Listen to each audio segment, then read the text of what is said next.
Boa noite, internet. Inercast 32 no ar. Eu me chamo Roberto. Do lado de lá, o meu amigo Alan. Buenas noches. E do outro lado ainda, o meu amigo Fábio. Olá. E no programa de hoje, você já sabe do que a gente vai falar, porque tá escrito aí na parte de baixo aí da descrição e do título do podcast e do vídeo. Mas antes de começar, vou te pedir para seguir a gente nas redes sociais, Instagram e Twitter. Lá você pode ficar sabendo de novidades quando a gente publica.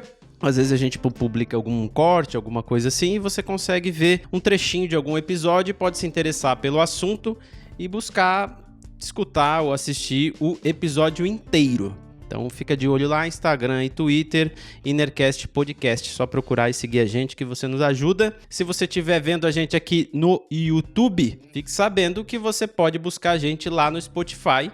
Você não é obrigado a ver a nossa cara, né? Então você pode só escutar a gente lá no Spotify enquanto você lava a sua louça. E se você estiver aqui no Spotify e quiser saber que cara que a gente faz quando fala esse monte de loucura aqui, você pode bater lá no YouTube, inclusive se inscrever no nosso canal e assistir os nossos rostos e, se achar relevante, curtir este vídeo aqui e ainda deixar um comentário se você achar que a atrocidade que a gente falou é muito maluca.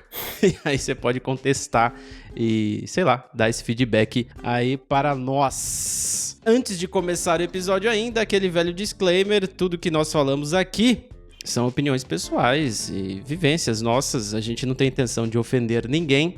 Pedimos desculpas se já tenhamos ofendido ou se venhamos a ofender ainda neste episódio aqui. E vamos pro papo. E antes de mais nada, cara, a gente tá tentando dar um tempo, porque tá difícil ser brasileiro.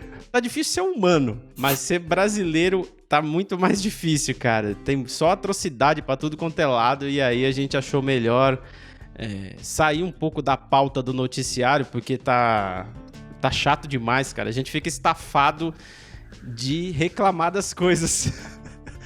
E ultimamente é só o que dá pra fazer, porque nada tá indo bem, cara. Tá tudo indo pro buraco. Às vezes parece que a gente não vai conseguir voltar ao normal nunca. Então, por isso, essa nossa pauta aí um pouco mais tranquila e um pouco mais leve. E vamos seguindo. Bom, como sempre, eu tenho um monte de pergunta pra fazer e nenhuma informação pra trazer, mas aí a gente vai conversando aqui. E a primeira impressão, a primeira coisa que me vem à mente, e eu acho que vem na mente de muita gente quando escuta assim, jogos mobile, joguinhos de carregar pra lá e pra cá, eu sempre penso no celular, smartphone e tal, não sei o que, blá blá blá. Só que isso é um erro, né? Porque dentro da minha cabeça, lá no fundinho do baú das minhas memórias, eu lembro dos minigames, cara, que era um bagulho que eu achava, assim, sensacional, cara. Mas era porque eu nunca tive. Então eu via na mão dos outros e pensava, meu, que incrível, cara. Você tem um bagulho no que você coloca no bolso e você pode jogar onde você quiser. E tá sempre ali disponível. Putz, que demais, como eu queria ter. E, meu, eu conhecia pessoas que faziam coleção daquele negócio. E, sei lá, pelo menos pra mim, eu nunca tive, então eu sempre achei que devia ser muito caro, por isso que os meus pais nunca compraram.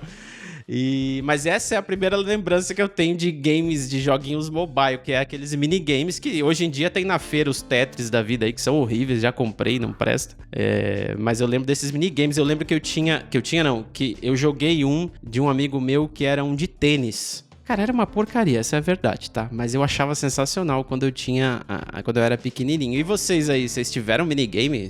Aliás, Fábio, é correto falar que minigames são os primeiros jogos de levar pra onde quiser? Quando você fala minigame, eu acredito que você tá querendo se referir àqueles joguinhos da Tiger Electronics, que tinha as carcaças em diversos formatos, cores e configurações de botão. Mas aquilo, na verdade, já era um clone, uma imitação de uma coisa que a gente não teve aqui no Brasil, chamado Nintendo Game & Watch. Que aquele tomou os Estados Unidos de febre, e aí a Tiger Electronics foi lá e copiou o conceito, só que de uma forma muito mais porca e piorada, como eles sempre fizeram e fazem até hoje.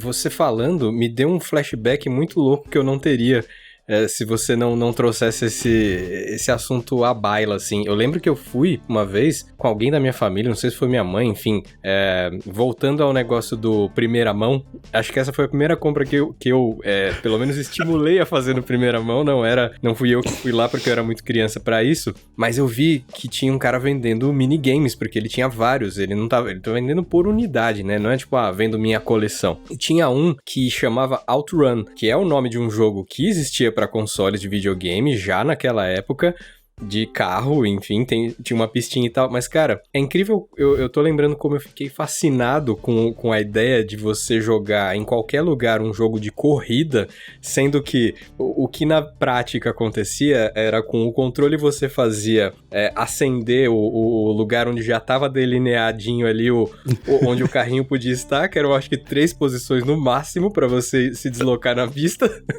e você ia desviando dos obstáculos. Eu achava aquilo tão fascinante que eu falei assim, imagina eu ter um jogo que eu possa deitar na minha cama e jogar um jogo de corrida, e foi exatamente o que aconteceu, assim, acho que foi um tempo negociando, assim, porque o negócio tava em alta, e até chegar num preço viável pra gente poder comprar um minigame, demorou, mas eu lembro que foi uma glória ter nas minhas mãos um joguinho de corrida de minigame. Depois desse, eu lembro de ter tido um que alguém da família da minha avó trouxe da Rússia, que era um pouquinho mais avançado, inclusive, era um personagenzinho, o jogo não era russo, tá? Ele era só, a cápsula dele tava escrito em russo, ele já tinha uns tons mais dourados, era mais bonitinho, assim, não era tão um negócio plastificado, tinha até coisa de metal na capinha, né, onde 2 botões, um direcional, e era meio que um ETzinho que soltava bolinhas meio que de um focinho, assim, que ele tinha, e tinha que destruir coisas ao longo do jogo. Mas esse já era mais avançado, assim, quando chegou eu falei, nossa, esse já era mais esse que o Fábio tá falando aí, um esquema mais Game & Watch e tal, mais bonitinho, menos porcaria, com aquele plástico, né, vagabundo que a gente bem conhece dos minigames daquela época e tal. Eu acho que antes de terminar a rodada de falar de minigame, quer dizer, depois de a gente terminar essa rodada, eu já iria para o assombro que eu tive a primeira vez que eu vi na minha vida um Game Boy, que eu nunca tive, mas eu cheguei a ter contato com um pouco tempo depois dessa época aí, ou mais ou menos nessa época também. Eu, antes só de encerrar, então, Fábio, eu chamo de minigame, sei lá, porque alguém em algum momento falou pra mim que aquilo era um minigame, assim, mas eu não lembro nem de marca, nem de nada, mas ele era aqueles negocinhos coloridinhos mesmo, era acabamento bem tosco, assim, era um negocinho bem zoado, tinham vários, aí tinha de tênis, tinha não sei o quê, e dava pra ver que, assim... A carcaça era tudo a mesma coisa. O que mudava era a cor. Inclusive, assim, era uma quadra de tênis. Mas o mesmo negócio era uma quadra de não sei o que. Era uma pista de corrida em vários games diferentes, sabe? Em vários aparelhinhos diferentes. E beleza, eu achava aquilo incrível. E eu sempre quis ter um, nunca tive. Ok. Até que um dia, cara, eu vi um negócio que eu fiquei fascinado. Que era um minigame, que eu chamava na época... que ele abria, ele era tipo um livrinho assim, marrom, e ele abria e tinha Donkey Kong lá dentro, cara. Eram 2 telas na parte, nas duas capinhas. Cara, quando eu vi um bagulho com 2 telas, eu falei, velho, finalmente a tecnologia está avançando para onde a gente precisa, cara. 2 telas, cara, e aí é o seguinte, você vinha descendo com... Será que era Donkey Kong ou era Mario? Acho que era Mario, mano. Que vinha descendo o barrilzinho e aí acabava na tela de cima e continuava na tela de baixo. Algumas observações, Roberto. Esse provavelmente era o Game & Watch da Nintendo. Não é que a tecnologia chegou, é o contrário. Esse era o original. O lixo é que copiou, que veio depois, tá? E ele era sim o Donkey Kong. É que o personagem que você joga no jogo Donkey Kong é o Mario. Que naquela época não chamava Mario, chamava Jumpman. Pode crer, Jumpman. É verdade, cara. Aquilo, nossa, eu lembro poucas vezes não, cara. Eu acho que eu nunca mais tive a sensação que eu tive no dia que eu vi aquele aparelhinho, aquele negocinho fechado, e aí meu camarada simplesmente abriu ele assim, eu olhei, caralho, 2 telas? como assim, cara? Tem 2 jogos? Não, cara, é um jogo só, malandro. E o bagulho se comunica uma tela com a outra. Tipo, eu achava aquilo de outro mundo, assim. Hoje é um lixo, né? Mas tudo bem. Agora, uma observação, Alan. O Tetris, ele é russo, né? E foi o primeiro jogo a fazer sucesso no Game Boy. Eu não sei se foi o primeiro jogo do Game Boy, possivelmente, mas foi justamente o que eu conheci quando eu vi pela primeira vez um Game Boy. E aquela musiquinha com aquele tema russo insistente tocando vez e vez, vez atrás de vez. Mas realmente, naquela época mesmo, alguém chegou e falou: pô, esse negócio é russo e tal. Eu falei: pô, que legal, deixa eu ver aí como é que é esse negócio de Game Boy. E, meu Deus, era tipo um minigame a 10ª potência, né, cara? Pelo amor de Deus, você botava um cartuchinho, era tipo um Nintendo de mão. E preto e branco e tal, você não ligava que era preto e branco, que era aquele lance meio, ainda com aquela característica meio cristal líquido, né? Não sei como é que era a tecnologia da época, do display, mas... Putz, cara, e tinha... eu acho, inclusive, que eu estudava numa escola que tinha muito menino riquinho, assim, e eu lembro, inclusive, que um deles tinha um conector, uma coisa pra você ligar um Game Boy no outro e você poder jogar de 2. Era um negócio assim, mano, isso... Assim, minha cabeça explodiu 1000 vezes, assim. Não é possível que exista uma coisa tão avançada tecnologicamente. E tinha aquele, mano, o negócio de carregar o transformador, né? Parecia um transformador que você colocava na tomada, assim, o negócio pra carregar, e acho que durava, sei lá, 2, no máximo 3 horas aquele negócio de bateria. Não sei as especificações técnicas e tal. Na verdade, o Game Boy original você podia ligar ele na tomada pra jogar, ou você usava pilhas comuns, ele não carregava as pilhas. Ah, é verdade. Não era carga de bateria. Você tinha que usar pilha, e acho que eram várias pilhas, não lembro quantas pilhas. 4 AA, né? Até que é de boa, pensei que fosse mais, tipo aqueles teclados que você colocava umas 6, 8 pilhas, mas... E o negócio de ligar na tomada, realmente eu lembro que era monstruoso, assim, eu lembro que tinha gente que jogava ligado na tomada e era bem assombroso, mas cara, o Game Boy mudou a minha ideia, apesar de eu nunca ter tido um, mudou totalmente a minha ideia do que era possível, como era possível usufruir de jogos, né, eletrônicos, você não precisava só se limitar ao... Enfim, ter um console, ligar na televisão e todo aquele trampo que a gente conhecia de ligar aqueles 2 garfinhos no parafuso atrás da TV e tal, um negócio de VHF, sei lá das quantas. Então mudou bastante o meu conceito. O Game Boy foi a primeira coisa que me trouxe a ideia de jogos portáteis, mas realmente nunca tive um e foi pouco que eu joguei. A minha experiência foi bem curtinha com o Game Boy. Mas você não pode se deixar enganar pelo tamanho da fonte de alimentação, Alan, porque elas eram grandes, mas veja só, a amperagem que um equipamento daqueles precisava na época, um Game Boy, alguma coisa assim, é uma fração do que um celular precisa hoje, mesmo ele tendo essas fontezinhas pequenininhas. Acontece que hoje em dia as fontes são chaveadas, né? Naquela época elas eram lineares, então para você ter um mínimo de amperagem na saída de uma fonte de alimentação, você precisava de um transformador bem grande com núcleo de ferrite imenso, porque ele basicamente tinha que induzir uma tensão na frequência de 60 Hz que é da tomada, e não de 20 mil Hz, como no caso de um oscilador de uma fonte chaveada das normais, em que você tem um transformadorzinho quase que microscópico. Então, por essa razão, o rendimento era mais baixo, ele precisava ter um regulador de tensão que esquentava, e a carcaça era grande porque o transformador era imenso. Mas não quer dizer que ele precisava de muita potência, não precisava não. Era ineficiência mesmo.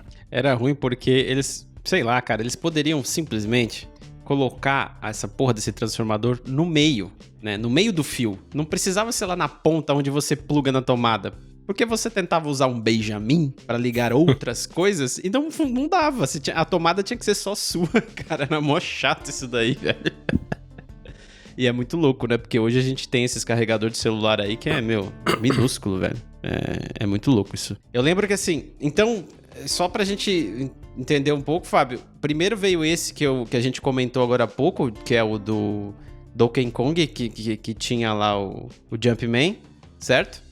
Então, a série Game & Watch, no qual o Donkey Kong era um dos jogos, porque ele também tinha aquela premissa de que cada aparelho era o seu jogo, né? Uma curiosidade sobre o Game & Watch, Roberto, não sei se você sabe, foi nele que apareceu o que a gente conhece hoje como o D-Pad, o Directional Pad, a cruzinha, que é uma marca registrada da Nintendo.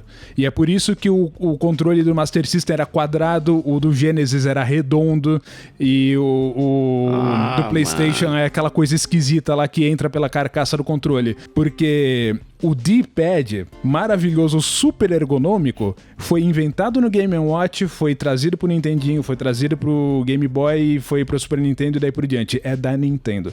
Cara, isso é uma coisa muito louca, porque eu sempre olhei os outros controles e pensei, mano, esses caras são burros, velho. Tem um bagulho que é excelente, que já foi feito, por que eles não fazem igual? Eles Agora não podem. Eu não fazia ideia de que isso era registrado. Pois é. Que louco, cara, patenteado. Você vê, né, a importância dos caras patentear a parada, porque, sei lá, Bom, quem sou eu? Mas assim, você fala, isso aí é só um modelinho de bagulho, cara. Deixa aí que todo mundo usa essa porra aí. Mas não, o bagulho é sensacional. É muito louco. Então, aí, beleza, saiu dessa série. E aí depois é que veio o Game Boy, que o Alan acabou de falar. O Game Boy apareceu em 89. E ele também tem uma curiosidade interessante. Ele tem todas as limitações de um console portátil, ou seja, uma resolução inferior à dos videogames da época. É monocromático, mas o processador era mais potente que o do Nintendinho. Ele conseguia fazer mais coisa em ciclos por segundo do que o Nintendinho. Uau! O Famicom é um videogame de 83. O tempo passou, né? Na década de 80 corria rápido essas coisas. Quase 10 anos. Já tinha mais potência. 89 foi a época bem o surgimento dos videogames de 16 bits, né? Que acho que entrando na década de 90 eles começaram a, enfim, surgir, ficar populares. Então, realmente não me admira que a tecnologia já tivesse avançado a ponto de ter processadores melhores, etc. E um Game Boy da vida pudesse ter um processamentinho legal. Nessa mesma época, eu não sei se era 89, 90, talvez tenha sido depois, porque a Sega tava sempre correndo atrás da Nintendo, mas veio o Game Gear. Eu tive. Que... Você teve um Game Gear? Eu tive. Eu lembro de também jogar na casa de um amigo e tal, e a óbvia distinção do Game Gear era o fato de ter cor, apesar de a tela você precisava, enfim... até hoje existem telas desse tipo, né, mas... Sei lá, você precisava estar num determinado ângulo para ver a imagem com precisão, né? Para ver tudo delineadinho, tudo com uma resolução legal e tal. Mas o Game Gear, além de ter a cor, o formato dele era completamente outro. Ele já tinha, né, a pegada dele era muito parecida com os portáteis atuais. Acho que ele ali criou uma tendência que começou a se repetir com outros consoles portáteis e tal. Você segurava pelos lados, né, e não pela parte de baixo. E, puxa, era meio que um Master System de mão, e era bem animador também você poder jogar esses joguinhos, o Sonic, etc, com um som legal, inclusive, e eu acho que ele, assim como o Game Boy, tinha também entradinha para saída de fone de ouvido e tal, mas ele tinha falantes, eu não sei se era estéreo, o Fábio que teve vai saber falar, não, né, não era estéreo. Não. Mas o Game Gear, eu não sei o sucesso que ele teve ou o insucesso que ele teve em questão de vendas e de gente que tinha, se ele era muito mais caro, etc. Mas eu lembro que ele me animou bastante para o futuro dos portáteis, assim, porque parecia um salto grande, assim. O Game Gear foi um fracasso, na verdade, né? Assim como o Game Boy, ele também tinha mais processamento que o Master System, até porque ele veio mais tarde, né? Se não me engano, é 95. Mas, enfim, o grande problema do Game Gear é que ele era mais caro, se não me engano os cartuchos eram mais caros também, só que o que acontecia? A tela dele, para ser colorida, ela era retroiluminada.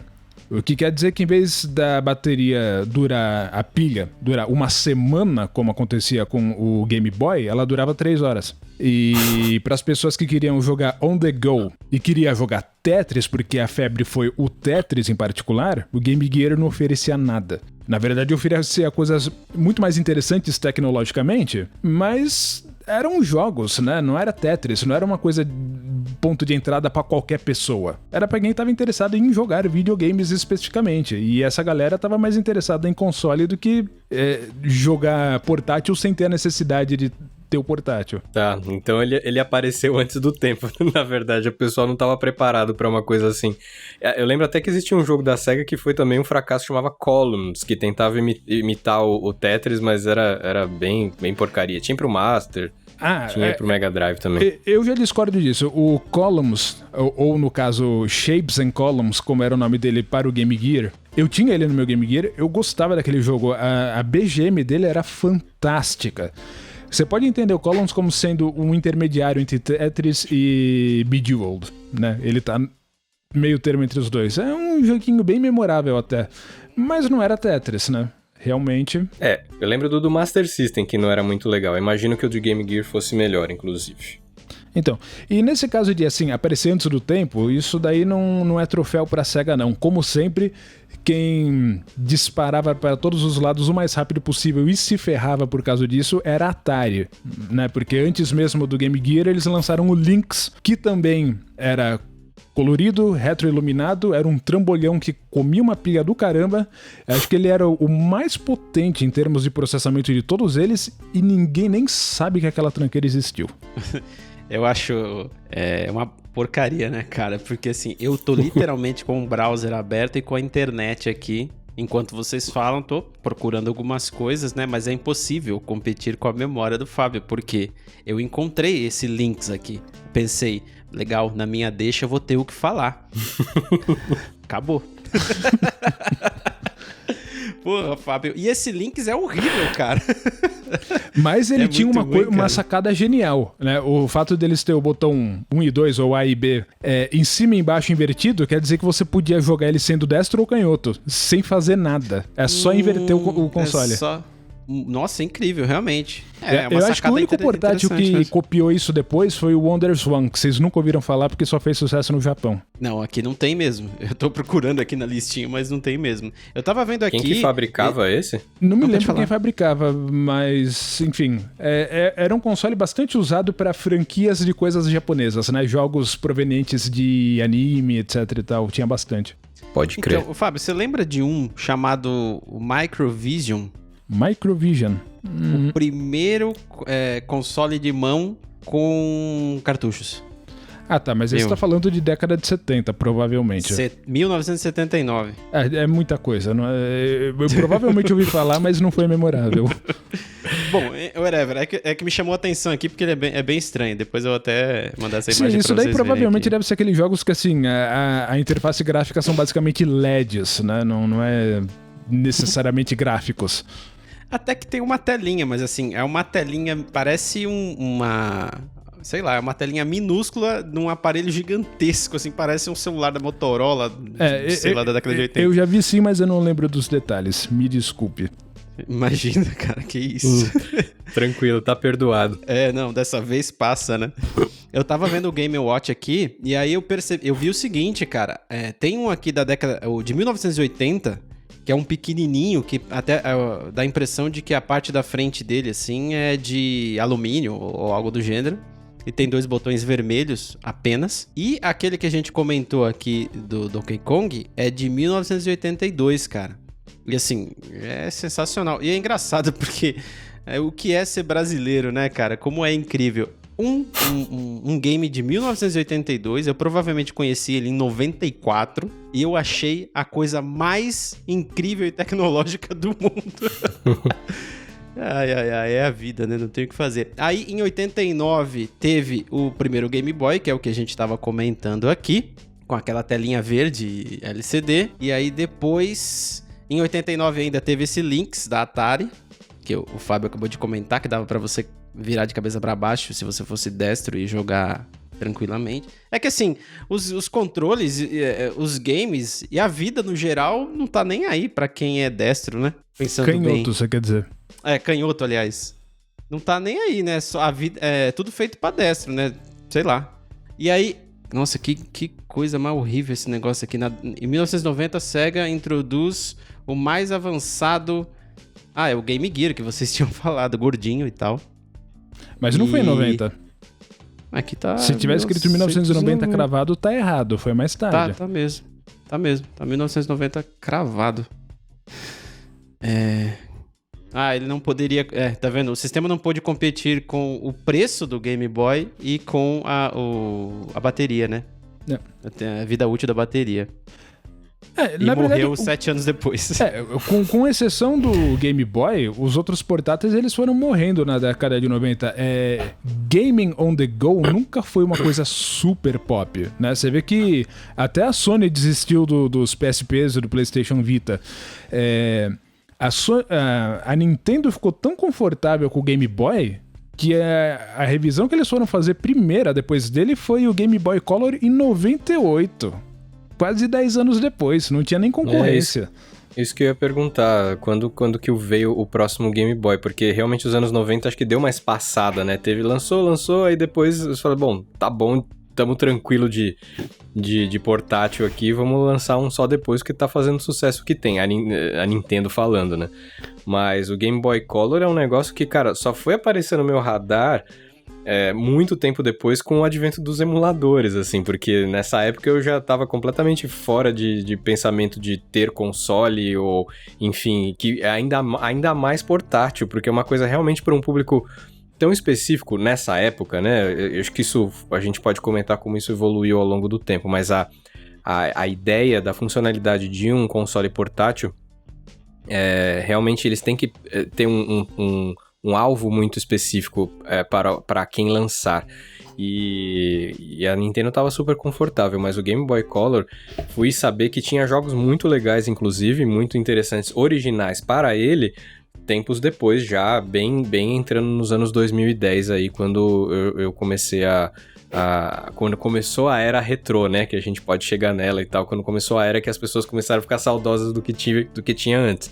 Então, Game Boy Color, Game Boy Advance, que veio depois, eu imagino, né? Não sei se é logo o sucessor, mas enfim, tinha jogos muito bons e que eu só fui conhecer, posso dizer, recentemente, assim.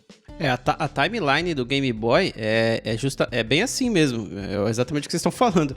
89 é aquele primeiro, né? Aquele famoso, com aquele cinza e tal, né? Com a telinha verde.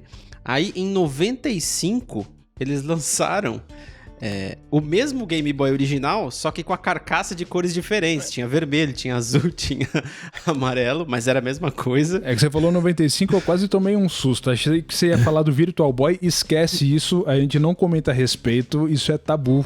Próximo. Não, nem tá aqui. Em 96, eles lançaram o Game Boy Pocket, que era alimentado por três baterias AAA para 10 horas de jogo, e não tinha mais aquele display verde, era um display preto e branco LCD de verdade, blá blá blá.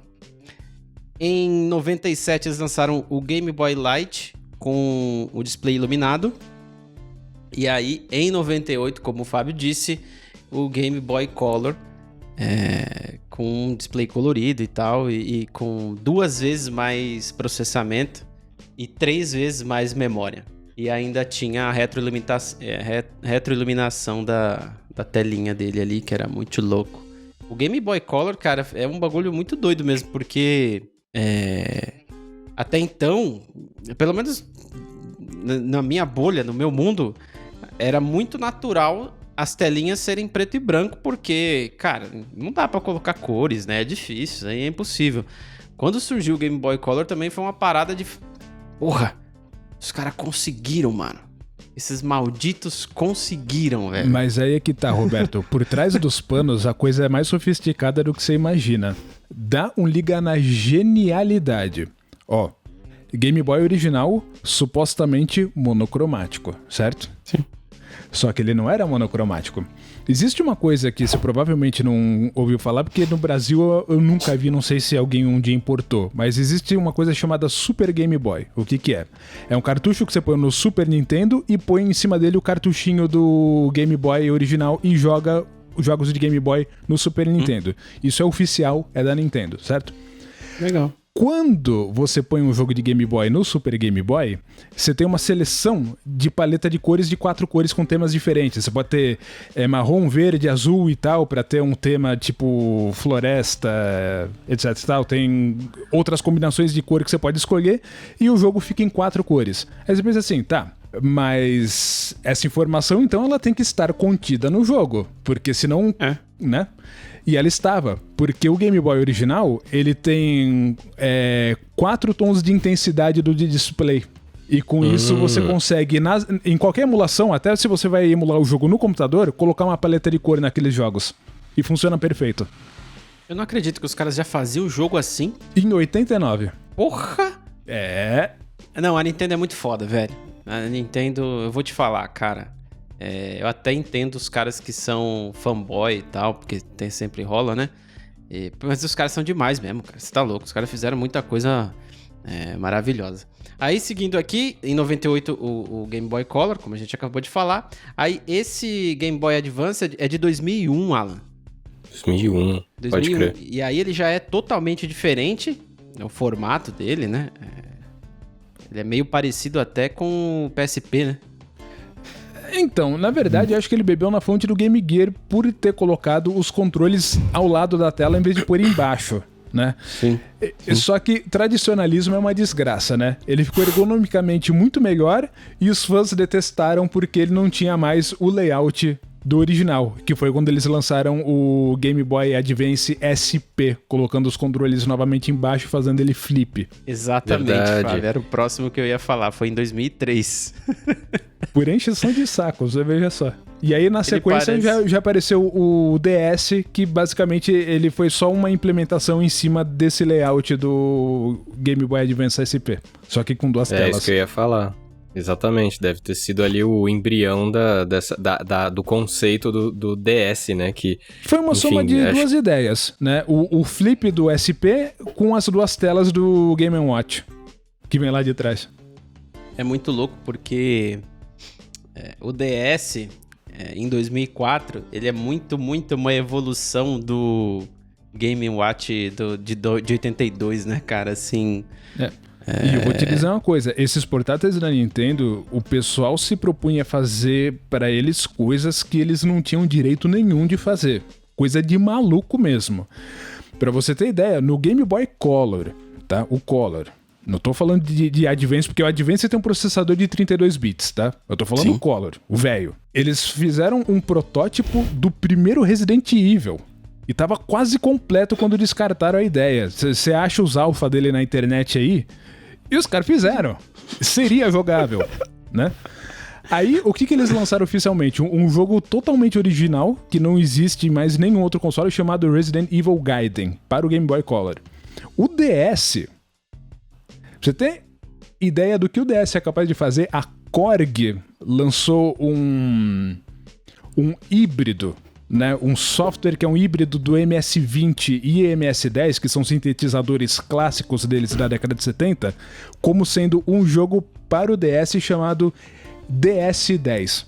E ele tem sequenciador, ele tem a parte completa de sintetizador, lá você faz tudo. Bateria eletrônica, o cacete. Depois, Fábio, eu vou querer uma dica cultural, que eu sei que você tem disso daí. Cara, é incrível mesmo, né, o que os caras faziam, porque aí em 2004 surgiu o DS, que nem vocês acabaram de falar, em 2005 o Nintendo Game Boy Micro, sei lá. Sobre o DS, eu tive uma epifania outro dia, cara, eu tava conversando com os meus filhos sobre videogame portátil e eu falando do DS, aí eu não sei se algum deles me perguntou por que DS, eu falei assim, deve ser double screen, dual eu screen. Suponho... sei lá, pode ser alguma coisa desse tipo. Caramba, pensou rápido. Mas ó, mano, pensamento aqui. Mandou bem. Pois é, o Nintendo DS, cara, até há pouco tempo, assim... É que assim, eu tô até procurando um videogame pra minha filha e tal, mas eu queria alguma coisa portátil dessa. Eu falei, cara, acho que eu vou comprar um Nintendo DS. Velho, não é barato não, mano. Não. Você pensa que você vai comprar um negócio de 2009... em 2021 baratinho, vai nada, cara. E tem uns assim que o cara te dá na caixa. Mas console da Nintendo, todos eles viram colecionáveis. Todos eles. E talvez até compense, Beto, aqui dando uma pré-dica cultural, comprar o 3DS, que é o que a gente vai falar em seguida, porque ele roda os jogos de DS, que são muito bons, e além disso, os 3D. Depois, quando a gente entrar nele, eu vou falar melhor um pouquinho, mas foi lançado o 2DS, que é justamente pra criança, porque o negócio de hétero... Putz, cara, eu esqueci completamente o nome, o Fábio vai saber melhor falar.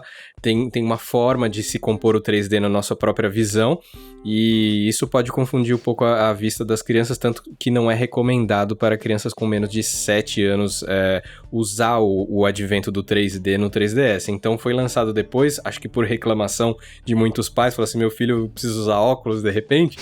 Acho que saiu o 2DS justamente por isso, e ele é mais resistente, enfim, ele tem várias funções interessantes para crianças menores, porque o 3DS se provou não ser um console portátil muito bom para crianças pequenas por ser um pouco mais frágil e ter essa questão da vista ainda não tão bem desenvolvida nas crianças para poder enxergar o 3D do jeito que eles se propuseram a fazer. Sim. E agora você vê que interessante, né? Em coisa de 10 anos as pessoas esqueceram completamente, fugiu da mente de todo mundo que entre o DS e o 3DS existiu o DSi. Lembra do DSi? Não. Qual é? Era um DS metido a besta. Ele tinha uma lojinha virtual pra você comprar jogos digitais, etc e tal. Mas não pegou isso, não... Foi muito no fim da vida do DS e aí eles já na sequência lançaram o 3DS, etc e tal. Mas aquele 3D holográfico do 3DS eu também acho não sei nem...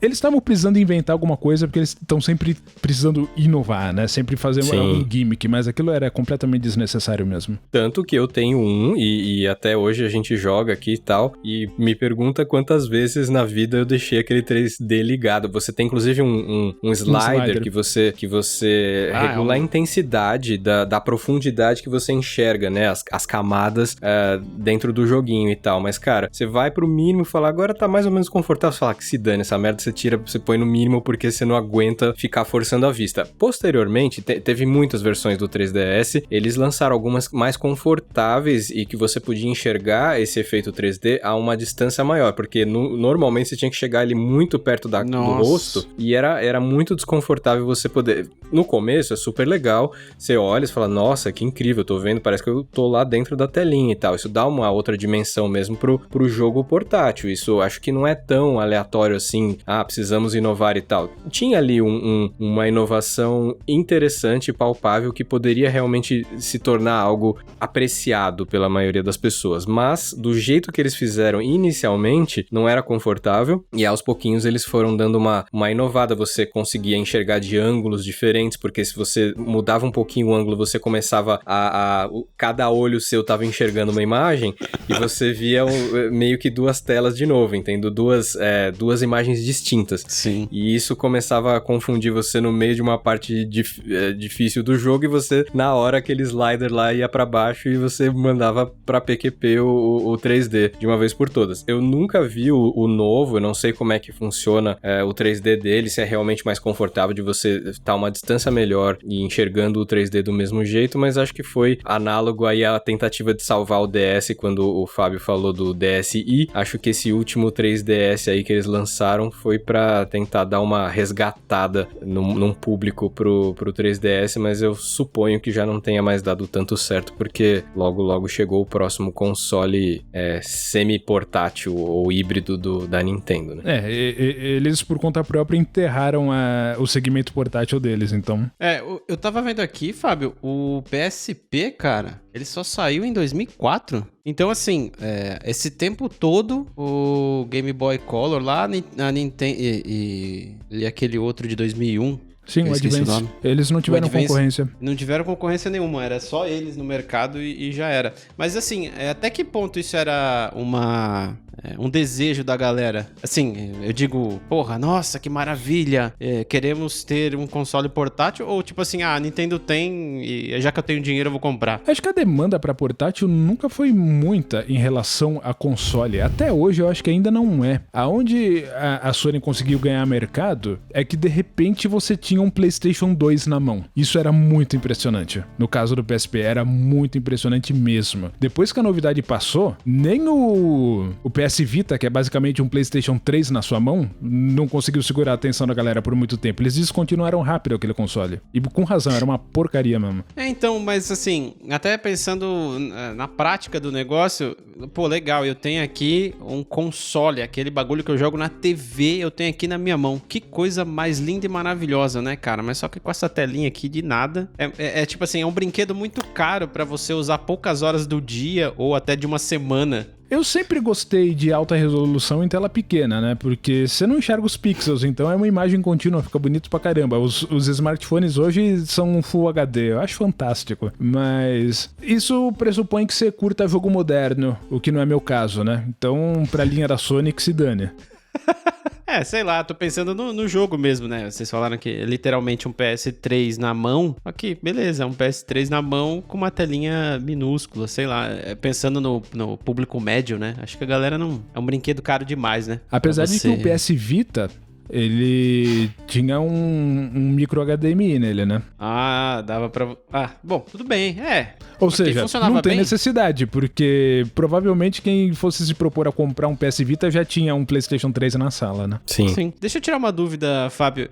Eu tô jogando qualquer joguinho no meu PS3. Eu posso continuar no PS Vita? Não, quando eu digo é basicamente um PlayStation 3 na mão, eu tô dizendo em termos de capacidade gráfica e técnica. Não tô dizendo que a plataforma é idêntica e intercambiável, não é assim. Inclusive, não, tudo bem. Tinham vários gimmicks de tipo, você fazer transfer de save ou usar o PSP como um controle diferenciado pra fazer coisas no jogo que o controle do console não faria. Eles inventaram uns bagulhos. Não, entendi.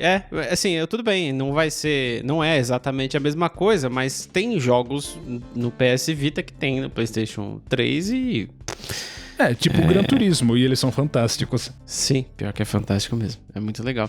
E sobre gerações, Fábio, eles por um bom tempo o Game Boy Color ficou reinando soberano lá, mas só tinha ele também, né? Não foi evoluindo. O que reinou por mais tempo foi o Game Boy original, né? Se você for ver. Ele foi sozinho quase uma década. Não, com certeza. Mas, por exemplo, você falando de geração dos games, evoluiu muito mais rápido, né? Tô dizendo o seguinte, se for... Em qual geração estamos com os portáteis? Estamos não, né? Porque acho que não, já era, né? Quando o pessoal fala de geração, eles falam de console, né? Se eles participam da mesma geração, os portáteis ou não, ou se eles têm uma linhagem deles mesmo, eu nunca pesquisei a respeito, então não saberia te dizer. E eu acho que o que cortou isso bem no meio, né, que nem uma navalha, foi os anos 2010 aí, com a entrada de jogos mais avançados em celulares mais avançados, né, a experiência handheld, a experiência de jogar o portátil foi praticamente inteiramente transferida para os celulares, assim, e isso eu tô falando sem ainda questionar o lance de você jogar num celular, o conforto ou não de você jogar num celular. Eu já vi gente que é gamer, vou colocar aspas aí, vai jogando no metrô, no ônibus, etc, com aqueles aparatos que você coloca o celular como se fosse uma tela presa em cima e um joystick embaixo. Porque provavelmente deve ser o tipo de jogo que as pessoas jogam, que já são tiro em primeira pessoa, etc e tal, deve ser extremamente desconfortável jogar com a tela touchscreen, que, enfim, a gente até nem comentou dessa questão também no DS e no 3DS, né? Que eles já tinham o lance da canetinha, que você podia tocar a tela de baixo para controlar alguma das funções do jogo. Mas o touch do celular, ele facilita para muitas coisas, mas para jogo eu creio que não, né? E por isso que muitos fabricantes começaram a inventar mil coisas para gamers de celular, uma coisa que eu nunca embarquei nessa onda, tenho dificuldade de entender quem embarcou, tipo assim, puta, eu jogo um baita de um jogão pro Android e tal. Tá, mas assim, será mesmo que é essa baita experiência jogar no Android e tal, você tá no seu celular? Pode ser, eu realmente tenho essa dúvida porque eu não enfim, não tenho um celular potente o suficiente pra jogar um jogão. E nem sei se terei. Então essa que fico coçando a cabeça pra saber se a experiência de jogo portátil no celular pode ser muito boa. Então, o que acontece assim, a indústria tradicional dos videogames, ela basicamente se ferrou, porque eles passaram muito tempo tentando trazer mais gente para o universo gamer, para poder ter maior demanda e venda, e sem esforço nenhum, as Big Techs, de repente, tinham colocado um console na mão de todo mundo. A partir daí é só você colocar o jogo na loja, e acabou. Né? Agora, é bastante legítima a experiência mobile de smartphone para jogar. E ela também é um leque bastante diversificado, porque, vamos dizer, em termos de Brasil, até hoje você encontra lixo vendendo aí com 2 GB de RAM, que você não vai fazer um katsu naquilo, né? Mas se você tem um celular decente, um Snapdragon 865... Você pode pensar assim, é um negocinho desse tamanho que não esquenta ali dentro de um celular, que potência tem isso, o que isso pode fazer? Aí é o seguinte, ele pode não parecer grandes coisas quando ele está precisando emular alguma coisa da plataforma x86 para ele rodar, porque afinal de contas tem uma camada de emulação. Quando ele está rodando código que foi desenvolvido ou portado diretamente para ele consegue ter o desempenho de um computador top para fazer uma coisa assim. Vamos dizer, eu tô aqui num notebook que se eu fosse comprar hoje na loja, eu não ia pagar menos de R$4.000 nele. E ele tem vídeo integrado, tá? Se eu fosse jogar o PlayerUnknown's Battleground num S20 da Samsung, eu ia ter uma experiência infinitamente melhor do que nessa tranqueira que tá aqui na minha frente. Faz sentido. Assim, falando especificamente de celular, eu acho que o primeiro grande sucesso foi o Snake, né? Nem sabia. Não sei, tô chutando aqui, porque... Eu não sabia que teve Metal Gear Solid pra... Esse Fábio é maldito. Vamos traduzir, Beto. Jogo da cobrinha. Snake é muito avançado, cara. No Nokia, cara.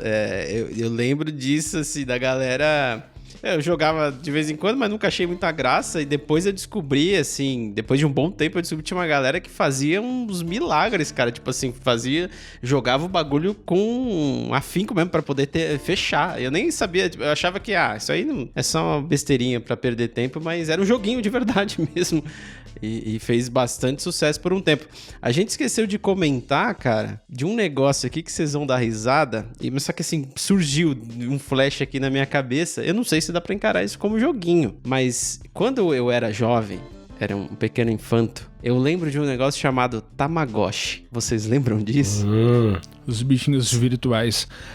Aqui nas feiras, né, que o pessoal trazia lixo da China, tinham 2. Tinha o Tamagotchi e tinha um chamado Hakuraku Dino-kun, que tinha 4 botões, em vez do Tamagotchi, que era grande, tinha 3 botões. Isso. Pô, mas eu vou arriscar dizer, Beto, que assim, o Tamagotchi pode ter tido uma vida curta fisicamente, né, os aparelhinhos de Tamagotchi, mas o conceito de você manter um serzinho virtual vivo, ele se estendeu e vem até hoje. Isso inclusive evoluiu. Existem milhões de jogos nesse tipo de formato, de você realmente acompanhar toda um ciclo de vida de enfim, o que quer que seja que você pode imaginar aí. Pode ser um bichinho, pode ser uma máquina, pode ser sei lá.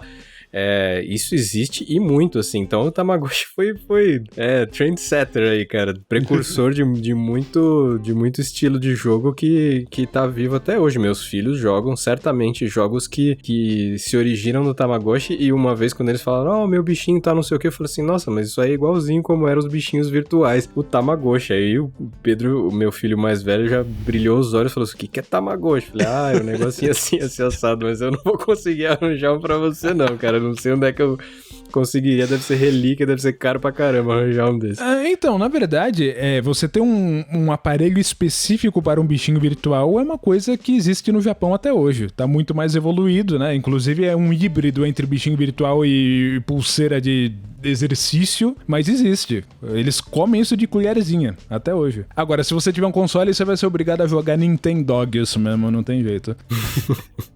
Aí, pra você que é jovem, né, e tem saúde, você não sabe, a gente tá falando aqui esse nome estranho, você não tá entendendo. Bom, pra você entender é o seguinte, é um aparelhinho, literalmente um aparelho que cabe na palma da sua mão, que tinha 3 botões, tinha uma telinha de LCD, e esse aparelhinho simulava um bichinho virtual, que inclusive era como era conhecido aqui no Brasil, a gente chamava de bichinho virtual. Poucas vezes eu escutei o tal do Tamagotchi, o nome. Enfim, ele tinha inclusive uma correntinha pra você colocar como se fosse um chaveiro mesmo. Ele era um chaveiro. Ele era um chaveiro, exatamente. E houve um tempo na década de 90 que isso virou febre nas escolas, assim, por onde você ia, tinha criançada com ele pendurado na mochila e tal.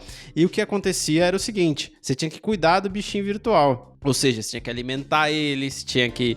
ele fazia cocô, você tinha que limpar, você tinha que brincar com ele pra ele não ficar triste, tinha várias coisas. Só que isso não era a hora que você quisesse, era a hora que ele queria. Então, você tava de bobeira, de repente começava a apitar lá o aparelhinho e você tinha que ir lá cuidar dele, ver o que aconteceu, se ele fez cocô, se ele não fez. E eu acho que isso foi o grande lance do negócio, né, cara? Que era uma interação, assim, os joguinhos, esses joguinhos que a gente sempre jogou até então, demanda muito da nossa ação para com o jogo, né? Ele trouxe uma parada que era o contrário, era ele que te exigia alguma coisa aleatoriamente ao longo do dia. Eu acho que foi isso que chamou a atenção. E era um minigame, olha só, era um minúsculo minigame. Muito pequenininho. Eu vi aqui que foi lançado em 96. Sim. E já ensinava direto às crianças como é que eram as coisas da vida, né? Porque se passava muito tempo sem dar atenção, você ia ver ele tinha morrido, né? Sim, cara, ele morria. Putz, eu lembro mesmo disso, cara. Parecia uma caveirinha. E era um negócio que chamava muita atenção da criançada, porque tinha de várias cores, né? Putz, era um negócio realmente... Os caras mandam bem com esses negócios de entretenimento no Japão, né? Os caras são realmente uns malditos, né, velho? Mas enfim, isso foi só um parêntese aqui pra gente não deixar de falar do Tamagotchi, que o Tamagotchi também é um joguinho que passou pelas nossas vidas aí. E aí a gente já vai pro celular, e a gente falou do Snake, que fez muito sucesso. E eu tava até olhando aqui num site, depois eu posso até deixar na descrição, que logo depois do Snake veio a era dos jogos em Java. Por quê? Meu Deus do céu. Verdade. Vinha nos MP5, né? Nos MP6. Olha o MP7 aqui, viu? É só sem conta. Ai, Fábio. Pois bem, mas assim, acho que não durou muito tempo, porque eu não consegui achar nenhum grande sucesso aqui para poder... talvez tenham feito uma versão do Snake, né? Do jogo da cobrinha em Java ou algo do gênero. Era Flash no computador e Java nos dispositivos portáteis, né? Mas que câncer. Um brinde à tecnologia. eu devia ter vários desse num Nokia Flip que eu tive, mas, cara, eu não tinha coragem de jogar. E era muito doido porque você tinha que baixar esses joguinhos, às vezes, no celular, pela internet do celular. Só que, tipo assim, o celular era aquela internet WAP, não era o que a gente tem hoje. Então era um bagulho assim, demorava 4 dias pra você baixar o negocinho, era horrível. E não valia a pena depois. Pra quem não tem ideia do que era a estética de um joguinho Java, imagina um jogo do Philips CDI, mas sem a capacidade de armazenamento de um CD. É isso. Horrível. Aí, bom, vamos lá. A partir de 2003 houve um grande avanço no mercado, principalmente no Japão. Tudo é no Japão, é óbvio. Em pouco tempo, vários títulos já estavam disponíveis em diversas categorias, depois das telas coloridas no aparelho, blá blá blá blá blá blá. Isso foi a evolução dos jogos ali por volta de 2003 até, sei lá, 2007. Tinha alguns joguinhos, tinha joguinhos de corrida, mas eu não lembro, cara. Eu não consigo lembrar de nada que fez sucesso essa época, assim. Não fez. Não fez. Também não. Eu acho que foi isso mesmo. Não teve nada de... Porque assim, eu não consigo lembrar a primeira vez que eu vi aquele jogo de corrida muito famoso, Michael o Asphalt, Andretti. Asphalt. O Asphalt é bem na pegada Need for Speed, né? Mas eu nunca joguei. Já joguei algumas vezes, é muito bom. Então, aí voltando ao que eu tava falando, eu não consigo lembrar direito quando que eu joguei o Asphalt, mas eu lembro que o Asphalt foi um jogo que eu falei, cara, agora os joguinhos de celular, os caras estão mandando bem, agora tá vindo... Mas assim, eu acho que faz muito... foi muito recente Bom, nós estamos em 2021, mas não foi lá nos anos 2000, porque é o seguinte, o Asphalt ele já usava o acelerômetro do celular, inclusive a jogabilidade inicial dele era essa, você tinha que ficar girando, eu sempre achei ridículo, eu nunca gostei. É um gimmick e não funciona muito bem. Então, eu nunca achei que aquilo era bom, cara, de jogar, era meio tosco, assim, sabe? Até porque quem mexe o controle, quem gosta de videogame sabe, a pessoa que mexe o controle é porque ela não sabe jogar, ela tá aprendendo a jogar, né? E vai pro lado, vai pra direita, vai pra esquerda. E na verdade até isso aí já tava imitando coisa que já existia, que é justamente o Mario Kart com o Wiimote, né? Você fazia isso. Só que a diferença é que no caso do Wii funcionava bem pra caramba. O 3DS também tinha essa função, mas raramente eu usava. Assim como o 3D, você não queria usar muito o acelerômetro porque te embananava a cabeça com você jogando um negócio que tava na sua mão. Tá. O Wii era muito mais competente nisso porque você tava olhando lá na tela e mexendo o seu controle na sua mão. Aí beleza, o mundo não se movia, tá ligado? O mundo, justamente, né? Tá aí a grande diferença. Então, Roberto, eu vou te dizer minhas 2 melhores experiências com gaming no smartphone, que foram fantásticas. Inclusive, uma delas está documentada. Alguns anos atrás, aí já mais de meia década pelo menos, tinha um jogo na Apple Store para o iPhone, chamado Audio Ninja. Não sei se você já ouviu falar. Esse jogo, ele era publicado pela Televisa, aquela mesma emissora mexicana do Chaves. Do Chaves. Sim. E o jogo era fantástico. Basicamente, você era um ninja que ficava perpetuamente correndo pra direita na tela e vinha outros ninjas te dar porrada. E você tinha 2 opções. Ou você apanhava até morrer, ou você usava os 2 ataques que você tinha, que era o chute e a espadada, para, no ritmo da música da fase, matar os caras na ordem certa. Porque o ritmo da bateria estava integrado com a ordem com que eles vinham pra te bater e o que você tinha que fazer em termos de kick e espadada. E os BGM, Roberto, os BGM são do caralho. Eu tenho 3 runs dele no Lame Gaming Channel, ou 4. Que são todas as músicas no nível 1. Depois eu não pude fazer os níveis mais difíceis porque o jogo desapareceu da loja e eu não pude mais jogar. Mas era legal demais, porque você basicamente tinha que aprender e decorar aquela música. Nem todos os compassos da batida que vinham eram perfeitamente intuitivos. Só que a música era tão legal que você decorava, não tinha problema. Era tão legal eu ouvir aquilo que assim, que pena, eu morri, vou ter que jogar de novo a fase, que problema, né? Aquele puta daquele beat da hora, manja? Então assim, foda, muito bom jogo, excelente. E é um jogo que ele funcionava muito bem no touchscreen, porque você tinha 2 botãozão gigante, o botão de chutar e o botão de dar espadada, um de cada lado da tela, não tinha o que errar. Funcionava muito bem. O jogo era difícil pra caramba, mas funcionava muito bem. Quando você morria, não era o jogo te matando. Então, mas pelo menos a batida era no tempo, né? Sim. Era um rhythm game, escarrado e cuspido. Perfeito. De que ano que é isso, Fábio? Não lembro de que ano que é, mas depois se você der uma olhada no Lame Gaming Channel, você vai ver que o jogo era da hora. A minha segunda grande experiência com o jogo também foi no iPhone. Eu não tive nenhuma no Android, tá? Tinha um, e eu não lembro o nome desse jogo, mas ele era fantástico. Porque ele era um jogo que, assim, ele te ensinava a lógica de portas lógicas. Então você tinha os gates lá, AND, OR, NOR, XOR, NAND, e aí assim, ele te dava exercícios. Olha, você tem um sinal alto aqui, um sinal baixo, os resultados em todas as passadas tem que ser essas combinações. Monte o circuito. Aí você tinha que colocar as portas lógicas e fazer cada combinação dar o resultado que ele tava esperando pra você poder passar de fase. Foda. Era um curso de ciência da computação, né, cara? Não era... Mas era desenvolvido pra iPhone, era muito bem feitinho, tinha um gráfico tão bonitinho. Da hora. Pô, que demais. Assim, falando em joguinhos de celular especificamente, teve uma época desgraçada, porque eu nunca gostei desse jogo. E eu acho que talvez eu nunca vá gostar, e eu acho que vocês também não, que é a época do Candy Crush. Vocês lembram desse cara? Eu conheço, sim. Mas eu nunca tive pra mim, felizmente. Cara, tudo é uma variação do Tetris, né? É difícil você inovar em cima desse formato. Eu acho realmente muito... esgota rápido. E isso tô falando pra mim, tô falando pros meus filhos. Esse formatinho de peças caindo ou peças se encaixando e desaparecendo e tal, tem que ser muito fera pra você ainda usar isso de um jeito criativo e que prenda a atenção das pessoas, assim, pra jogar. Hoje em dia eles integram essas coisas com... Tem outra coisa acontecendo, mas você tá lá derrubando pecinha.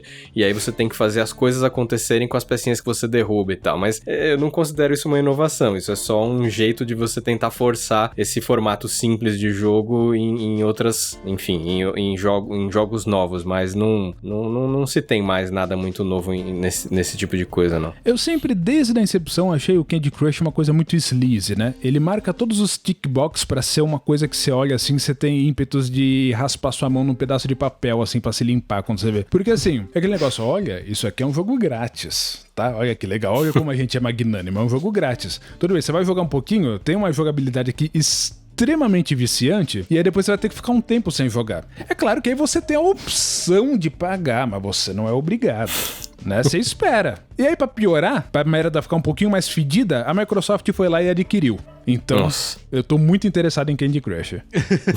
Só que não. É porque até o Candy Crush que o Alan tá falando é esses puzzle games, né, que eles chamam, né? Que é basicamente sempre a mesma coisa e é inspirado no Tetris e tipo assim, o cara parece que pega a mesma mesa e só pinta de cores diferentes e aí acaba virando outro joguinho. Mas assim, o Candy Crush, ele me irritava um pouco. Eu tentei jogar uma época, porque ele era muito fácil, cara, muito tosco, assim, é muito... Ele dizia pra você onde tava os negócios, as balinhas, então... Isso não é um jogo. E eu acho que na verdade, assim, eu até entendo por que fez sucesso, porque ele era muito fácil e a galera usava aquilo meio que pra queimar o tempo, né? Ah, sei lá, tô de bobeira no ponto de ônibus e ficava gastando a bateria do celular com aquela paradinha. Enfim, eu tava vendo aqui, é de 2012. Então, eu não lembro direito como que era 2012. Eu sei que era bem melhor do que hoje, mas o WhatsApp já tava bombando tanto assim? Tava, já. Né? Já tava bombando bastante. Acho que ele não tinha todas as funcionalidades que ele tem hoje. E não rastreava tanto os dados, né? Mas já existia. Não, eu penso pelo seguinte, assim, porque às vezes hoje a pessoa perde mais tempo no WhatsApp, não sei, em redes sociais do que em joguinhos. Certamente. Tô tentando fazer essa conexão. E beleza, aí passando pra frente, tem um jogo que eu joguei esse joguinho e eu fiquei viciadinho uma época que se chama Clash of Clans, ou Clans. Não sei, vocês ouviram falar? Vocês chegaram a jogar? Sim, eu ouvi falar bastante. É estratégia, né? É um jogo de você, enfim, você tem seu time, você tem que combater os outros. Esse também é um formato que até hoje é muito apreciado, assim, mas eu realmente não joguei. É porque eu lembro, assim, que eu curti muito porque ele misturava uma paradinha, assim, meio que de RPG, de você ir caminhando, ir crescendo e melhorando, e você ia construindo lá teu castelo, né? Você chegava numa areazinha lá que não tinha nada e você ia construindo lá o teu forte. E beleza. E aí, só que pra ganhar recursos, você tinha que combater outros players, outros jogadores. Eu achava muito doido, assim, porque... sei lá, cara, eu sou um idiota, mas, porra, deixa eu dar um play aqui, deixa eu tentar jogar um multiplayer com alguém. Será que vai ter alguém? Velho, nem pensava. Era instantâneo. Pum! Você já tá com alguém no teu nível mais ou menos, né? Pra não ficar uma coisa idiota. E pau na máquina, bora jogar. E eu fiquei bem impressionadinho. E eu lembro, assim, que você tinha que ficar minerando alguma coisinha nele. Então você colocava lá o bichinho pra ficar quebrando uma pedra. Aí ficava lá, vários bichinhos quebrando uma pedra. Quando ele terminava de quebrar, você tinha que coletar o ourinho ou alguma coisa que tava lá. E aí, beleza, ele ia ficar lá 4 horas. Aí você ia dormir, 3 horas da manhã, você acordava, sei lá, pra tomar uma água, batia o olho no celular pra ver como é que tava a mineração, se tava acabando, se não tava. Era bem viciantezinho, assim, era divertido até. E aí, como tudo na vida, eu perdi interesse meses depois. As pessoas não interessam, não apreciam os clássicos, porque tem tudo isso daí nos mobile, né? Se o pessoal parasse um pouquinho pra prestar atenção, você pensa assim, eu preciso ficar me ligando em tudo isso? Se eu vou na Apple Store, tem o Carmageddon clássico, o que mais eu preciso? É verdade. E falando em clássicos, eu não sei se tava na timeline aí previsto, se a gente já vai chegar nesses videogames que são... Eu não sei se tem muitos, na verdade, eu ia citar só um, que é o mais recente que eu conheço, que é um híbrido, né? A gente já falou do Vita, que dava pra plugar com mini HDMI na TV, mas o videogame mais recente da Nintendo Switch, ele integra as duas funções, um console de mesa, um console de jogar na TV, e você a qualquer momento pode transformar ele em portátil. É uma experiência realmente imediata, você não precisa realmente esperar nem questão de segundos, você tá jogando na TV, questão de segundos você tá jogando como um portátil. E ele, olha só que volta, que retorno, né, às origens. Existe Game & Watch para jogar no Switch. Então você pode baixar no Nintendo Online jogos clássicos de outros consoles como o Nintendo primeiro, o NES, o Super NES e também Game & Watch. Então você pode ter uma experiência de um videogame super moderno, que é um híbrido entre handheld e console comum, e ainda ter a experiência de retrô que hoje as pessoas gostam tanto. Então a Nintendo, assim, eu não sei estatísticas comerciais do Switch, mas foi uma bola dentro conceitual, pelo menos, porque realmente não foi uma inovação por inovar, eles fizeram de uma forma que, não que você vai pegar e só jogar o Switch no trem, apesar de existir uma versão do Switch que é só portátil, né, que é o Switch Lite, mas você, no seu próprio ambiente de jogo, você poder se deslocar jogando, você poder sair daquele ambiente, você não precisa, você quer liberar a TV pra alguém ver alguma coisa, tudo bem, eu posso continuar jogando em outro cômodo da casa, numa boa, porque eu não vou precisar de outra TV lá. E com uma tela razoavelmente decente, ele parece um tablet pequeno, mas parece um tablet, é um pouco maior que uma tela dos maiores celulares, sei lá. Ele traz o melhor dos dois mundos, assim, e justamente traz esse negócio de nostalgia de você poder jogar os clássicos num portátil que é bem... cuja portabilidade é muito boa. A forma de jogar ele é bem confortável, enfim, a Nintendo já acumulou todo esse know-how de videogames portáteis e colocou todas as fichas no Switch para poder competir tanto com os big players aí, com os PlayStations da vida e tal, e quanto poder reinar nos portáteis, porque já não existe, né? Então a Nintendo abarcou um mercado aí de uma forma muito inteligente, muito interessante. Se isso deu resultado muito positivo, mais ou menos positivo, realmente não sei dizer, mas que me parece assim, parece. É um resultado bastante positivo, né? Porque o Wii U tava indo pras cascas, né? E eles precisavam fazer alguma coisa a respeito. Mas eu não acho que o Switch, ele seja uma categoria ou um paradigma, alguma coisa assim. Ele é um sucesso, mas ele existe no vácuo, né? Depois dele, nem a Microsoft nem a Sony vão correr atrás de fazer nada parecido com ele, porque eles estão muito preocupados em fazer com que os consoles deles sejam cada vez mais um PC, né? Mas enquanto isso, o Switch vai bem. Ele foi uma boa ideia. Obteve sucesso. Eu vejo o Switch como um console portátil, né? É híbrido mesmo. Né? É híbrido, ele não né? Muito portátil, né? Até por uma questão de durabilidade da bateria, porque ele tem um puta de um processador. E ele também não é a melhor experiência para um console na sala de estar, porque apesar dele fazer bem as duas coisas, ele não é um console tão potente como um console que é só console, né? Então, sim, ele faz um pouquinho de cada, 75%. É isso. Então, Fábio... Mas eu vejo pelos meus... Desculpa, Beto, te cortar, só pra terminar o lance da experiência com o Switch, depois de muitos pedidos e tal, a gente conseguiu adquirir um na minha casa e eu vejo que os meus filhos fazem naturalmente essa troca, porque o desenho do videogame foi tão bem feito que realmente te dá a vontade de uma hora pegar ele e segurar na mão pra continuar jogando. Não é uma coisa que você tem que pensar pra fazer, puxa, acho que agora eu quero ter a experiência do portátil. Não, é uma coisa que é muito natural essa troca, esse switch aí que tá no nome do jogo.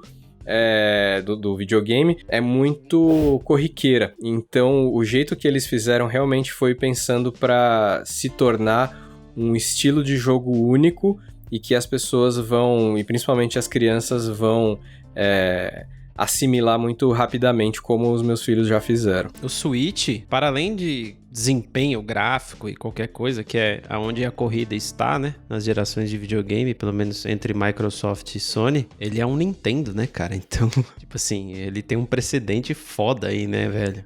Histórico, né? Lembrando que a Nintendo não é só acertos, hein? A gente tem o Nintendo 64, a gente tem o GameCube, que apesar de ser um ótimo console, não teve êxito comercial, e o Wii U também não. De vez em quando eles escorregam na casca da banana também. Não, e a gente já acordou de não falar sobre o VirtualBox, o Virtual... Até esqueci o nome, então deixa quieto. Não, com certeza, ninguém acerta 100% do tempo, tá beleza, mas assim, eles têm um bom histórico de inovação em jogos, assim, em games, porque no final das contas, aí vão me xingar pra caceta, tudo bem, mas Microsoft e Sony, cara, é número, é desempenho, entendeu? Eu não vejo assim, posso estar errado, vocês podem me corrigir, mas qual foi o último grande lançamento de um console Sony ou de um console Microsoft, de um jogo que, puta, explodiu a cabeça de todo mundo? Cara, que jogo foda, velho. Não teve, assim, a maioria dos jogos é a mesma coisa. Só muda gráfico, né? É que mudou o paradigma também, né? Agora, os jogos, eles são, tipo, entidades capazes de evolução, com as coisas chamadas de Season Pass, etc e tudo mais. O pessoal começa a viver um Second Life dentro desses jogos, e o próximo console é só uma extensão disso, né? Então, é automático, tá pré-estabelecido e já é antecipado, tá na expectativa não só do desenvolvedor, como do consumidor. Então, não tem por que você ter um blockbuster no lançamento do console. Ele é o que vem porque é a ferramenta que se espera, entendeu? Bom, a gente já estourou o tempo pra caceta, vamos só finalizar, e aí pra finalizar eu só queria falar alguns joguinhos de celular que fizeram sucesso, como a gente já tava falando. Eu acabei esquecendo de citar o Angry Birds, que eu acho que foi o Fábio que me mostrou em algum momento da minha vida. Eu? Você, sim, eu acho que foi você, eu não sei porquê, eu ligo o Angry Birds ao Fábio por algum motivo. Eu nunca nem tive esse jogo. Sei lá. Você teve, Alan? Você jogou? Eu joguei pra caramba. O Angry Birds, esse jogo de estilingar, ele também marcou, fez tendência aí depois do Angry Birds. Que é a mesma coisa que um joguinho que tinha pra computador na década de 90, que era um canhãozinho que você tinha que calcular parábolas e tudo mais pra acertar do outro lado. E o Worms. Uma trivia pra vocês. Worms é do caramba, tá? Uma trivia. A gente não tá querendo muito falar de Virtual Boy porque ele é uma porcaria, né? Mas assim como a Tiger Electronics copiou a Nintendo, no caso do Game & Watch, com aquelas tranqueiras daqueles minigames, quando a Nintendo falou do Virtual Boy, a Tiger Electronics pensou, vamos copiar isso também. E aí eles lançaram uma coisinha chamada R-Zone. Você já ouviu falar no R-Zone? Realidade virtual. Era um... R-Zone, tenta imaginar o seguinte, uma obscenidade materializada. Isso é o Warzone, tá? Ele é uma bandana que você põe na sua cabeça e ele tem um pedacinho de plástico vermelho que cobre um dos seus olhos, apesar de que você tem que olhar pra cima, para que você possa, numa visão vermelha, olhando com o olho só e ficando vesgo, jogar aqueles joguinhos de minigame com aquele bip, bip, bip ridículo dessa forma. E ele sai um fio da sua cabeça e vai pra um controle. Isso é o Warzone. Você pode chamar de realidade aumentada, cara. Você vira um personagem do Quinto Elemento, né? Muito bom. Ai, que tosco. Mas que maravilha, né, cara? São tentativas e erros, né? Mais erros do que qualquer outra coisa. Beleza, aí Angry Birds. Depois tem Plants vs Zombies, que... Esse eu joguei bastante no DS. Eu não joguei. É legal? É difícil. Eu não joguei. Difícil? É legal. É difícil. Meus filhos gostam pra celular também. Aí teve um joguinho, cara, que vocês vão lembrar, porque fez um puta de um sucesso fudido, que foi aquele Flappy Bird. Vocês lembram desse joguinho? Lembro. Eu não cheguei a jogar. Se eu tivesse uma forma de emular e gravar, eu gostaria de pôr no meu canal. Então, o Flappy Bird, ele tem até aquela história de que, assim, mano, começou todo mundo baixar no mundo inteiro, todo mundo queria jogar a porra do joguinho, caralho, não sei o quê. E eu até joguei, assim, e ele te instigava a querer continuar, porque ele encheu o saco, sabe? Você não conseguia passar os bagulhos e você queria tentar. E aí eu lembro que o cara que desenvolveu era um indiano, alguma coisa do gênero, e ele desenvolveu porque ele tava aprendendo a fazer joguinho, aí tipo assim, acho que isso era um trabalho, alguma coisa que ele tinha que fazer, só que fez sucesso pra caralho, e ele não queria ganhar dinheiro com aquilo, o papo que surgiu na época, e ele tirou simplesmente o bagulho da loja lá, que tava na loja do Android. Ele tirou de medo, na verdade, porque ele usava um cenário muito parecido com o do Mario, com aqueles canos verdes, e ele tava com medo de ser processado. Pode crer. E Obrigado, com isso, tem uma outra trivia que depois eu vou te contar e você não vai acreditar, você vai achar que eu tô tirando o sarro da sua cara. Pois bem, a história que eu tinha escutado na época e que eu sabia até agora era que ele não queria ganhar dinheiro com aquilo e ficou não sei o quê, mas até então ele já tinha ganho, sei lá, $30 mil em 4 dias, uma coisa assim.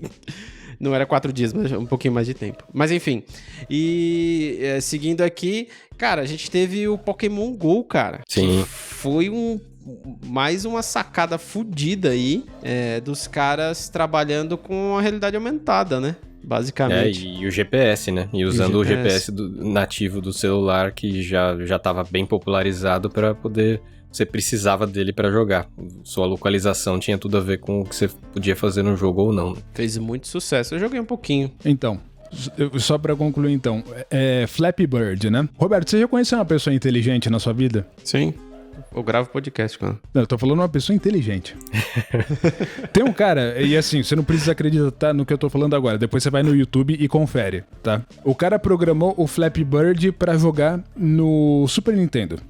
Ele não usou um dev kit, fez um cartucho, criou o jogo e colocou no Super Nintendo. O que ele fez foi o seguinte... Isso deve ter tido um estudo, deve ter tido um baita de um preparo. Ele só documentou isso em vídeo, eu não sei quanto tempo isso levou. Ele pôs um cartucho do Super Mario World no Super Nintendo, deu um peteleco pra dar um tilt no jogo, colocou 2 controles no console e começou a apertar uma combinação de botões e ficou horas fazendo isso. E eventualmente apareceu lá uma fase no qual o Mario se comporta como o bicho do Flappy Bird e vai passando pelos canos fazendo igualzinho.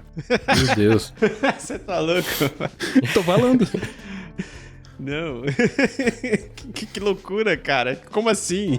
Pois é. O cara deve ter achado algum buffer overrun no input-output do videogame e começou a mandar comando lá. Criou um buffer na memória do console e programou o jogo. Então, é esse tipo de gente que fabrica bomba atômica. Com itens domésticos, tá? Com coisas que você encontra numa geladeira. Tem que tomar cuidado, o cara é muito foda, você tá louco, cara. Eu vou pesquisar sobre isso, Fábio, você tá louco. Bom, seguindo aqui, acabou, cara. Acho que não tem mais nenhum, não, assim. Tem Call of Duty aqui, mas acho que é muito recente. E tem os FPS, né? Que fazem muito sucesso nos celulares aí. E eu acho que são os FPS que a galera se auto-intitula gamer de mobile, né? De celular. Acho que com os FPS que... Certamente. E a galera joga... Eu acho horrível usar o direcional na tela. Eu não sei como que conseguem se habituar a jogar aquilo, cara. É muito ruim. Mas, sei lá, a criançada tá aí, né? E tá fazendo. Eu fico até hoje tentando imaginar o que os suecos têm a ver com isso, né? É uma chamada em... Todo mundo fala Call of Duty. Eu fico tentando... Mas como assim? Dutch. O Dutch é... Caraca, Dutch é o quê? É dinamarquês? Sei lá, mano. Eu já tô viajando já. E isso é uma conversa que eu tive com o Pedrão, inclusive, né? Meu, Call of Duty, eu não entendo. Qual que é a dificuldade? É mais próximo da nossa pronúncia. Eu acho que... Bom, a gente inventa, Fábio. O que chega aqui pra nós é nosso e já era, entendeu? Sim. Bom, galera, algo a acrescentar? Acho que não. A gente já tá com quase 1h30 de episódio. Agradeço você que... É foda. Videogame é foda, cara. Videogame é muito legal, velho. É a história das nossas vidas, né? E agradeço você que chegou até aqui. Deixa aí nos comentários. A gente deve ter deixado passar muita coisa, cara, porque tem muita coisa. Você não tem nem ideia. Então, e o que vai vindo na nossa memória, putz, acaba...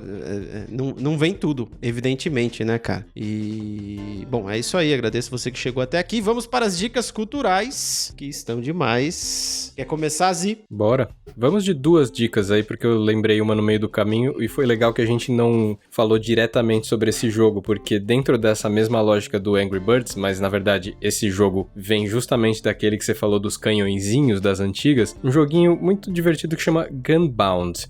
O Gunbound, você precisa realmente calcular, você tem um canhãozinho, você tem um tipo de projétil, você tem que fazer uma parábola e chegar no seu inimigo lá do outro lado. Pode ser duplas, pode ser trios, pode ser solo, etc.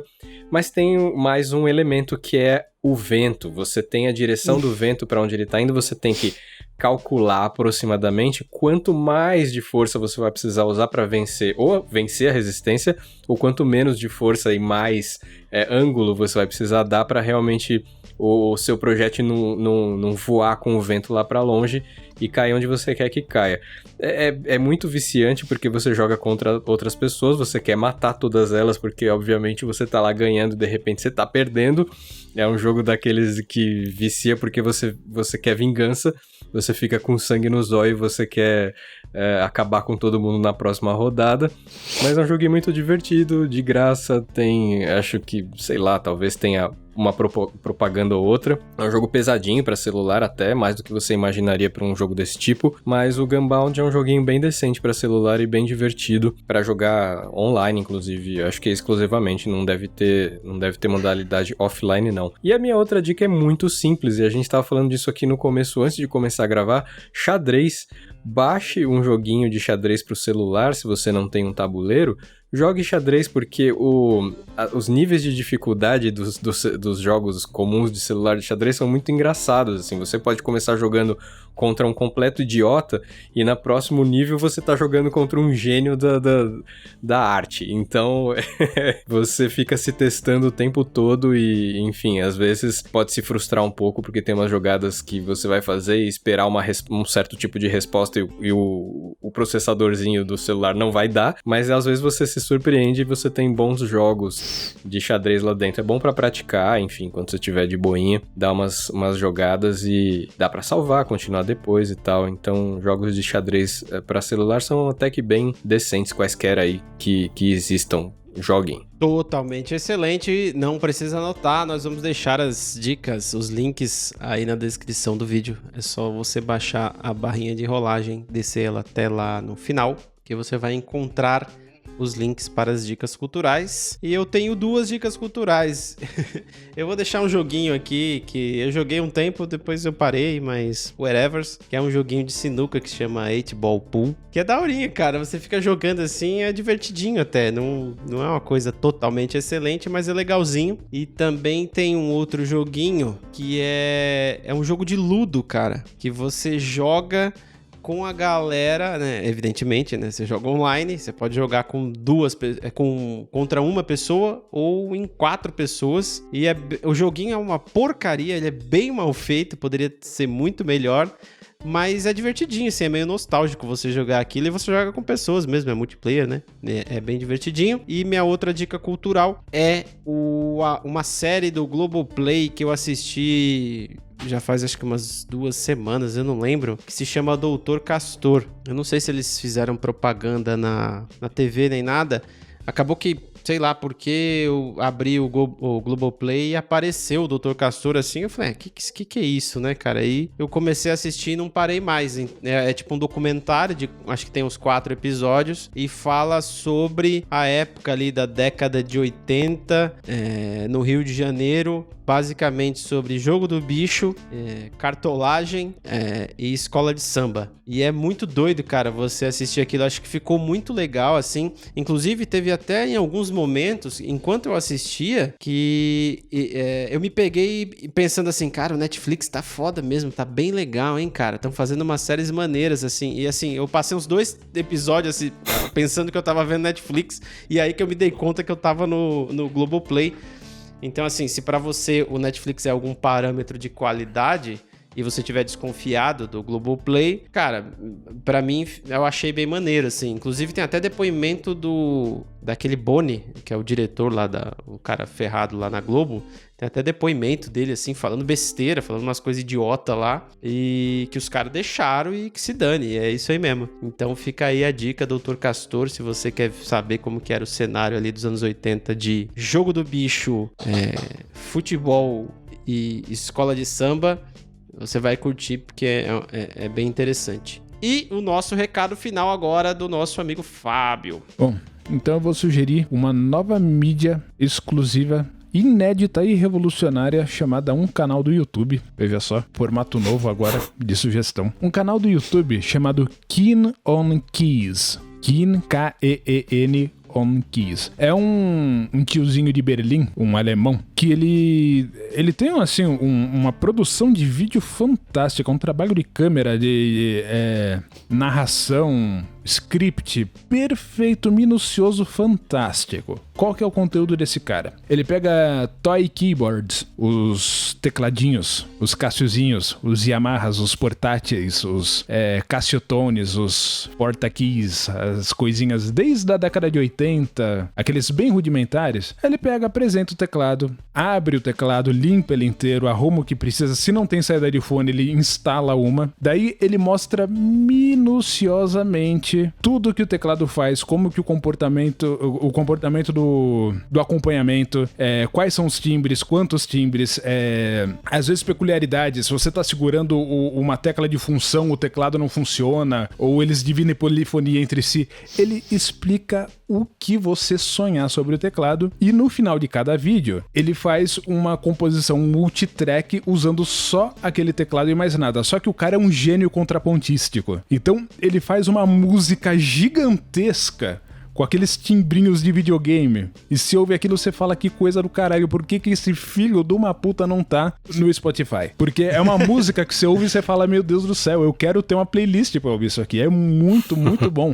Se você não tem interesse nenhum em teclado ou em teclado de brinquedo, na composição daquele cara você tem interesse. E não me importa o tipo de música que você curte, porque em um arranjo você ouve tudo ali. Tem funk industrial, disco, hip hop, o cara põe enfurna tudo numa música só, e os timbres perguntando e respondendo, fazendo contraponto, é uma coisa de outro mundo. Muito bom. Totalmente excelente. As dicas culturais estarão aí na descrição do vídeo do podcast, não te preocupa. Inclusive o Fábio soletrou, na hora de editar eu vou ouvir ele soletrando de novo para poder colocar o link aí para vocês.